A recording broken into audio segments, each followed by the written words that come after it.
folks may have. So please fire away. Have you sent any official message to the Ohio delegation, any letter or anything? Joanne, you want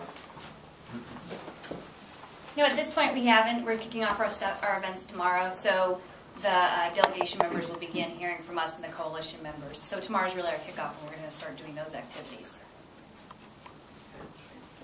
We get you want the Bush tax cuts ended for the wealthy. We get that. What I'd like to ask you is, even if you get what you want on that front, there's going to have to be pain and cuts. Pell Grants may have to be cut, other programs may have to be cut. Will you talk about that? Are you, just talk about, it seems like some people think, well, we won't have to have any cuts. Cuts are inevitable no matter what, right? Yeah. So, yes, that is absolutely true. And I think the President has made that point. I think every thinking person has made the point. There will have to be cuts. The question is, how deep will those cuts have to be? How much pain will there have to be? Now, let's take, for example, the entitlement programs, which the Republicans always like to talk about. Medicare is a good example. You could save literally hundreds of billions of dollars by doing things that would not result in a single dime of benefit cuts to people who are receiving Social Security. For example, we could require the federal government and the Medicare program to negotiate prices for prescription drugs with drug companies like every other country in the world does. But which, as you may know, we are prohibited from doing by a law that was passed a few years ago at the behest of Big Pharma, and prohibits us from negotiating prescription drug prices.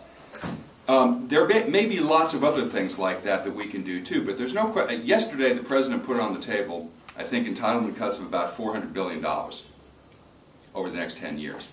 And what is in that proposal you can get, because as I understand it, it is public information now. I think it's on the White House website. So yes, there will have to be cuts. There's no question about that.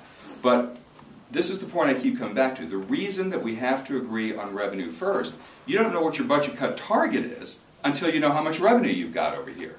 Because if the Republicans, you know, when they say, well, we can get where we need to go on revenue just by limiting deductions and eliminating loopholes. Well, the truth of the matter is, while we can get $1 trillion, a little better than $1 trillion, by ending the Bush tax cuts for the top 2%, we'll only get about $400 billion by limiting these deductions in the way the Republicans have proposed. So what happens to that difference? That's about $600 billion difference, which would have to be made up by more budget cuts, and thereby putting the burden disproportionately on the backs of middle-class folks and poor folks. And the President is not going to do that. That's in part what this election was about. And I don't think that the American people want to see their own tax cuts or the programs that they depend on held hostage to more tax cuts for millionaires and billionaires. We just had an election about that subject. We know you don't like the Republican plans. Do Democrats share any responsibility for getting us into the situation where we are so far in debt and need to either raise taxes or cut spending or both? Do Democrats bear any responsibility? There's plenty of blame to go around. This problem did not come up overnight. It's been around for a very long time. But I don't think it's very useful at this point to point fingers and say, well, you did this or you did that. That's in the past. What we have to do now is move forward. And the question is, what plan are we going to put forward and agree upon now to get us out of this mess? I think it's less important than who got us into this mess. The question is, how do we get out of it? And I think that's what this whole debate is about. You don't think it helps the atmosphere for both sides to admit that they themselves have helped cause the problem? You don't think that helps the overall atmosphere for bargaining? Well, I think I just did say that there's plenty of blame to go around. I think both sides have to bear some of the blame and the burden. But so what? I mean, at the end of the day, we still have to come up with a plan to go forward from here and to avoid this fiscal cliff that is looming at the end of this year. Can you give details on some of what these events will entail? Are they protests, rallies, sending petitions? Sure, that's a great question, and it will vary based on where our organizers and their activists are and what they choose to do.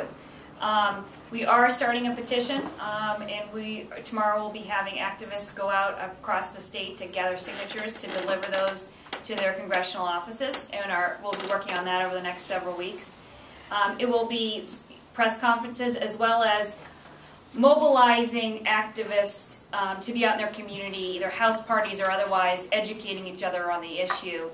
One of the things that the action has been put in place to do is, there was an incredible, as Sara talked about, there's an incredible amount of people across the country that worked to get President Obama elected. And one of the things that we're really trying to do too is harness the energy of those individuals to come back and fight for this effort. So a lot of it will be organic over the next several weeks because, you know, we would like them to do what they feel works best in their community.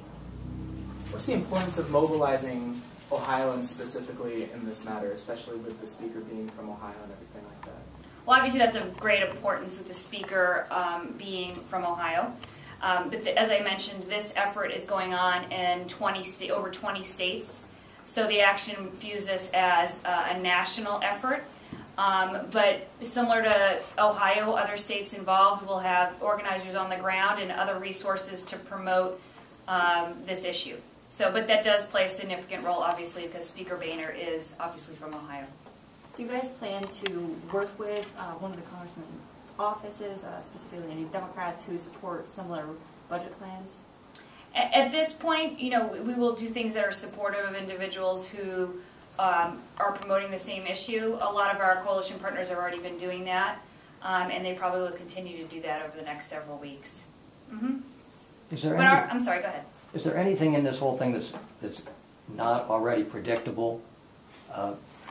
Groups on the left, they want what you want. Groups on the right say, no, we don't want that, it's going to screw up jobs. Is there anybody we haven't heard from, or any X factor we don't know? I don't know. Or is it just basically a rehash of what we've heard in the general election campaign and so forth? I think that's yet to be seen once the public gets educated on the effort.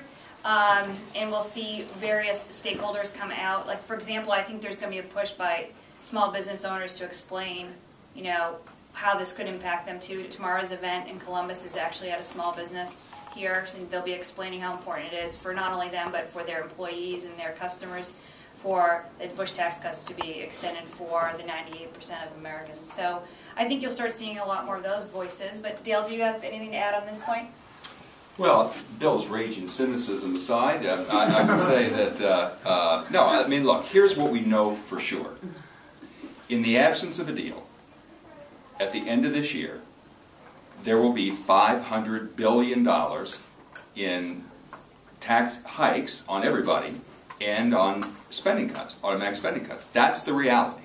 So I would suggest that it isn't, and nobody wants to see that happen. Nobody does. And so that's why I said before, look, I realize there are deep disagreements, Bill, as you said, you know, a moment ago. You know, the Democrats say this, the Republicans say that. But there's one thing everybody agrees on. Taxes should not go up on 98% of the American people. Everybody earning under $250,000 should not get a tax increase. Everybody agrees on that. So let's start there. And that would solve a big part of the problem. And why that's not happening, I don't know. Let me say one other thing, if I may. The question wasn't asked, but I want to say something else. The reason that this coalition, Democrats generally and the President, believe that these tax revenues are so important is fairness. Fairness plays a big part of this. It's not just getting revenue, it's also fairness. Think about this for a minute. Since the 1950s, the top income tax rate in this country has fallen from 90% to 35%. Capital gains tax rates. Capital gains, as you know, the overwhelming majority of capital gains, about 90%, go to the richest people. Capital gains tax rates have been cut by more than half since the 1970s. The end result is that the top 1% now controls more wealth than the entire bottom 90% put together. It's the equivalent of moving $1.1 trillion of income from the 99% to the top 1% every single year for the past 30 years. That's why we think it is so important that the wealthy be asked to pay just a little more to get our fiscal house in order, and why we will not allow the burden, the primary burden, to be put on the same people that have borne such a disproportionate share of the burden for the last 30 years. I'm sorry I had to step